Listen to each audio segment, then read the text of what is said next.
2 hours a year. That is genuinely how much time you need to spend managing a perennial bed once you have planted the right plants in it. 2 hours total across the entire growing season, including the deadheading, the cutbacks, the division that happens every few years, and every other task the maintenance guides say you need to do regularly. That sounds like an exaggeration. It is not. It is what happens when you stop selecting plants based on how they look on the nursery table in May and start selecting them based on what their biology is actually built for. Because there are two kinds of perennials: the ones that look spectacular on day one and then spend the rest of the season demanding more water, more feeding, more deadheading, more spraying, more replacing, and the ones that look better on day 300 than they did on day 1, and have been quietly managing themselves the entire time. Every plant on today's list belongs in that second category. They were not chosen because they are the most dramatic or the most unusual or the most likely to appear in a glossy catalog. They were chosen because 10 years from now, 20 years from now, you will still look at them in July and think about what a genuinely good decision that planting was.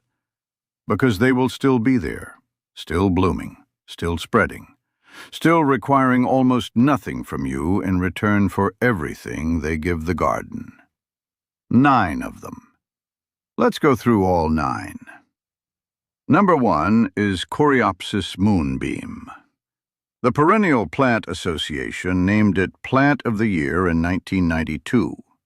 One of the very first plants the program ever honored, in the early years when the selection committee was establishing what the award was supposed to mean. 34 years later, it is still on the market, still the best-selling Coreopsis in America, still the first plant that experienced trial garden evaluators reach for when someone asks for the most reliably low-maintenance, long bloomer available to American gardeners. That track record is not a marketing achievement. It is a performance achievement.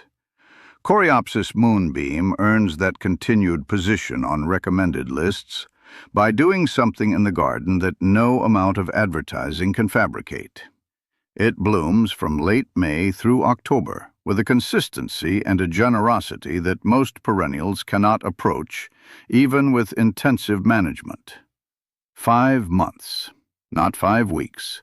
5 months of pale lemon-yellow daisy flowers produced by the hundreds simultaneously on 2-foot mounds of fine thread-like foliage that holds its attractive form through wind, rain, and drought, without staking, without support, and without any assistance from the gardener. The annual care requirement fits comfortably in 15 minutes. Cut it back to half its height in mid-July.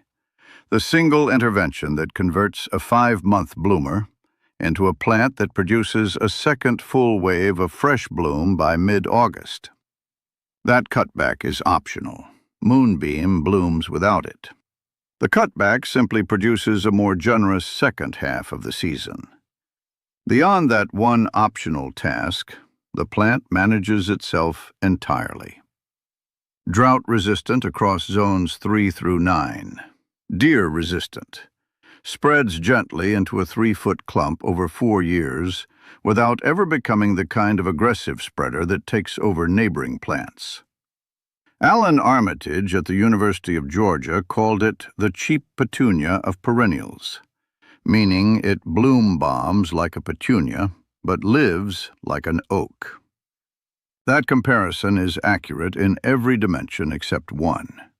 A petunia lasts 1 season. Moonbeam lasts 3 decades. 3 plants in May. 5 months of yellow every year for the foreseeable future. That is the entire deal. Number 2 is lamb's ear. The silver fuzzy plant that every child reaches out to touch the moment they walk past it, because it feels exactly like its name suggests, exactly that soft and exactly that gentle, earns its place on a low-maintenance list not through passive survival, but through active biological self-sufficiency that operates on multiple levels simultaneously. Stachys byzantina is 6 inches tall, mat-forming, with soft gray-green leaves that catch morning light with a quality that no other ground-covering perennial replicates. The color is not pigment. It is the physical density of the hair structure on the leaf surface, reflecting light back outward. That same hair structure is functional drought engineering. Those thousands of tiny fibers reduce moisture evaporation from the leaf surface so dramatically that lamb's ear manages its own water loss in conditions that leave neighboring plants wilting. It is not drought-tolerant by accident. It is drought-tolerant by precise biological design, hardy in zones 4 through 8. Deer ignore it. Rabbits ignore it. Slugs leave it alone. June brings flower stalks rising above the foliage, tall, silver, architecturally interesting. Most experienced gardeners cut them off and grow this plant exclusively for the foliage contribution, which earns its border position in every month of the growing year, including winter in zones 6 and warmer. Plant a flat of 6 in spring. By the following August, those 6 plants are a 4-foot silver carpet that suppresses weeds through sheer foliage density and makes every other color in the surrounding planting appear more vivid and more saturated by contrast. Total annual care, removing the flower stalks if you prefer the foliage-only look, and occasional division every few years when the mat becomes dense enough to split. Beyond those tasks, genuinely nothing.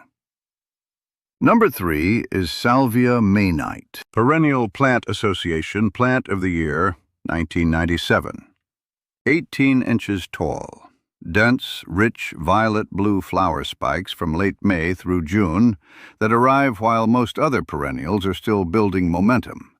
Maynite is already at full saturated color, while the summer garden is still waking up. The color is one of the most genuinely vivid blues available in the early season perennial palette.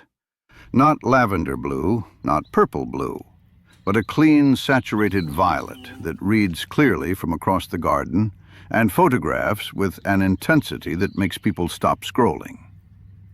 Here is the lazy gardener's trick that converts Maynite from a 6-week bloomer into a 3-season performer.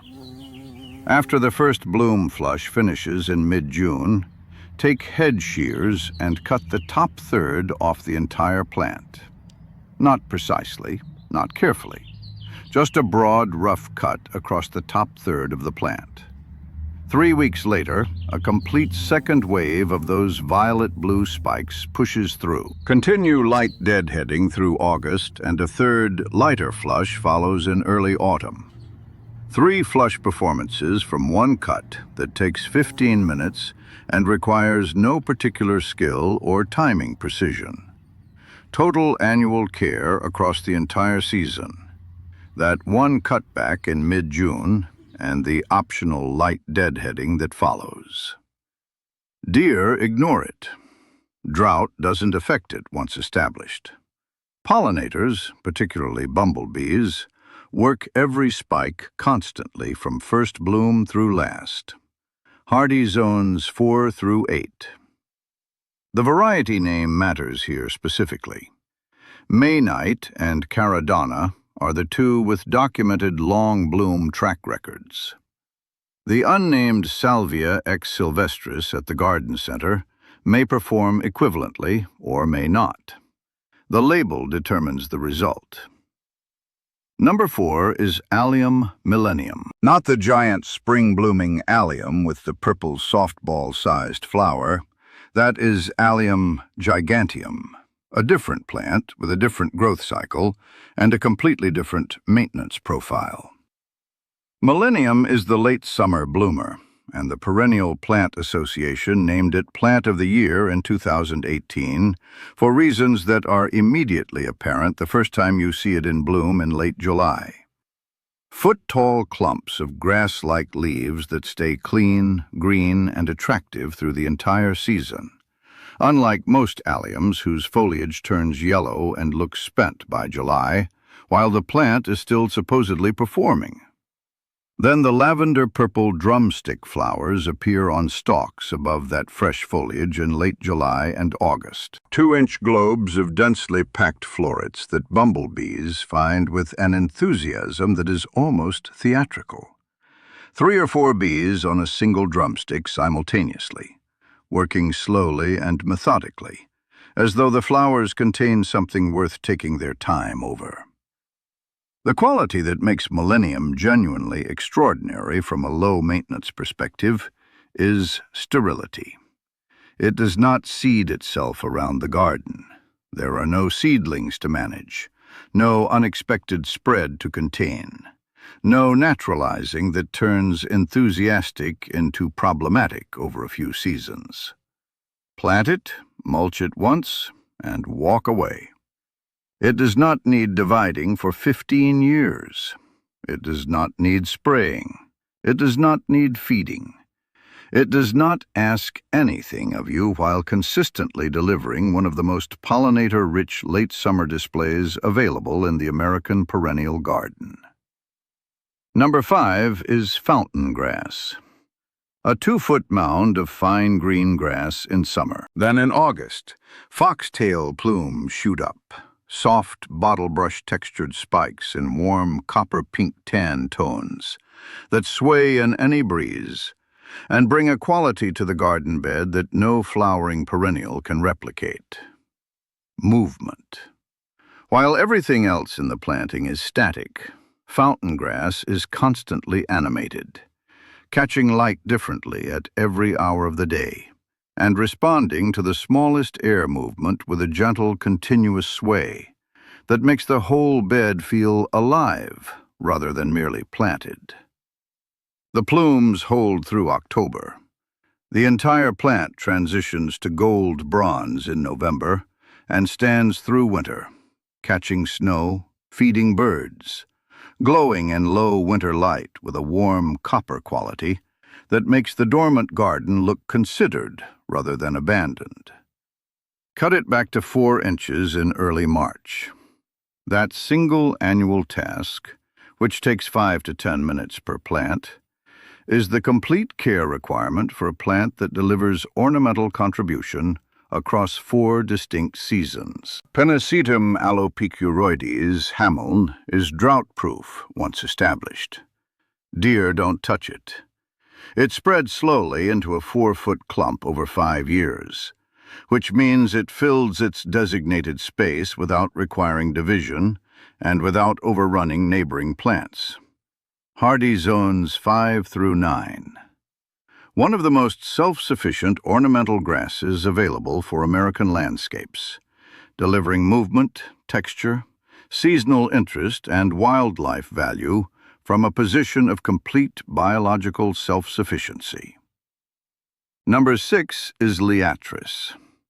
Liatris baccata, blazing star, gay feather, is native to American prairies, which tells you everything about its maintenance requirements before you read a single care instruction.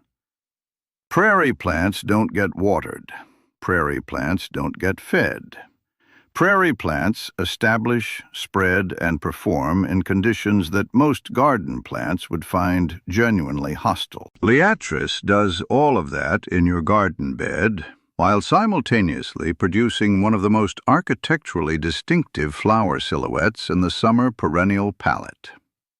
3 feet tall, narrow grass-like leaves that stay clean through the season. In July, a vertical purple bottle brush spike, 12 inches long, rises above the foliage, with a structural presence that no mounding or spreading plant can provide. Here is the detail most gardeners have never been told. Liatris flowers top down. Every other perennial flower spike in your garden opens from the bottom upward. Liatris opens from the top down. The upper buds first, the opening moving down the spike over 3 weeks.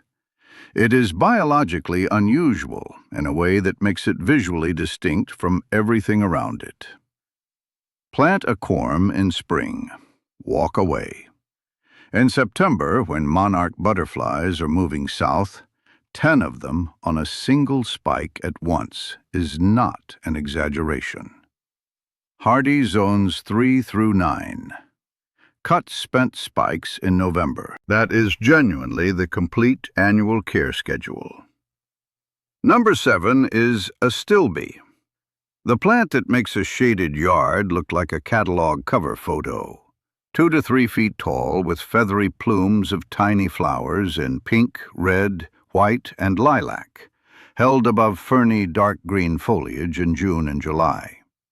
While the rest of the shade garden is doing nothing useful, astilbe is producing the most romantically beautiful flowering display available to any gardener working with difficult light. One honest requirement: consistent moisture. Astilbe planted in dappled shade where the soil stays evenly damp, mulched once at planting to retain that moisture, expands slowly over 20 years into an increasingly impressive, increasingly floriferous clump, without ever demanding another meaningful intervention. That initial mulching is the work. Everything after it is watching. The shade garden's answer to peony. Same drama, half the weight. Hardy zones 3 through 8. Number 8 is Japanese anemone. Honorine Jobert, plant of the year 2016. The original cross was made in France in 1858. Gardeners are still planting it because nothing else produces what it produces in October. 3 to 4 feet tall, wiry stems, pure white 5-petaled flowers with gold centers, blooming at the exact moment when everything else in the perennial bed has become a brown stick. It spreads slowly via underground rhizomes. 3 years gives you a 4-foot patch in part shade or full sun. The one management note that matters: don't move it once it settles. Like peony, it sulks after transplanting and takes seasons to recover its performance. Choose the position once and commit to it. Beyond that, genuinely no care required. The plant nobody plants and every neighbor asks about in October. Number 9 is Penstemon Husker Red. Bred at the University of Nebraska, plant of the year 1996. 3 feet tall with dark burgundy-purple foliage all season. Not just the flowers, the leaves are dramatic from May through October. Wine red in spring, deep red bronze through summer. Almost black-purple after the first frost. White tubular flowers on tall spikes in June bring hummingbirds from the day the first bud opens. Native cousin to foxglove, except foxglove dies after 2 years, and Penstemon Husker Red returns for 15. Self-seeds lightly into bare soil nearby. Bonus plants appearing where you would have planted new ones anyway. Cut spent stems back in November. That is the entire annual maintenance schedule. 9 plants, 2 hours a year. A garden bed that looks more established, more intentional, and more beautiful in year 5 than it did in year 1, without proportionally more work at any stage. Moonbeam, blooming from late May through October on 15 minutes of optional management. Lamb's ear carpeting the ground with silver, while managing its own drought and suppressing weeds simultaneously. May night producing 3 flush performances from 1 mid-June cutback. Millennium delivering late summer pollinator drama from a plant that doesn't need dividing for 15 years. Fountain grass bringing 4 seasons of movement, texture, and wildlife value from 1 March haircut. Liatris rising architecturally in July and fueling the monarch migration in September, from a corm that was planted once and never touched again. Astilbe producing the most beautiful shade display available from a plant that wants consistent moisture and then nothing else. Japanese anemone saving October from brown stick monotony, while slowly, quietly, self-sufficiently filling its corner over a decade. Penstemon Husker Red standing dramatically all season, feeding hummingbirds in June, and perpetuating itself through light self-seeding that delivers free plants without becoming a management problem. The neighbor with the high-maintenance bed will be out there with a sprayer and a kneeling pad, while you are drinking coffee. My grandfather called that running your numbers. Plant these 9 and run yours.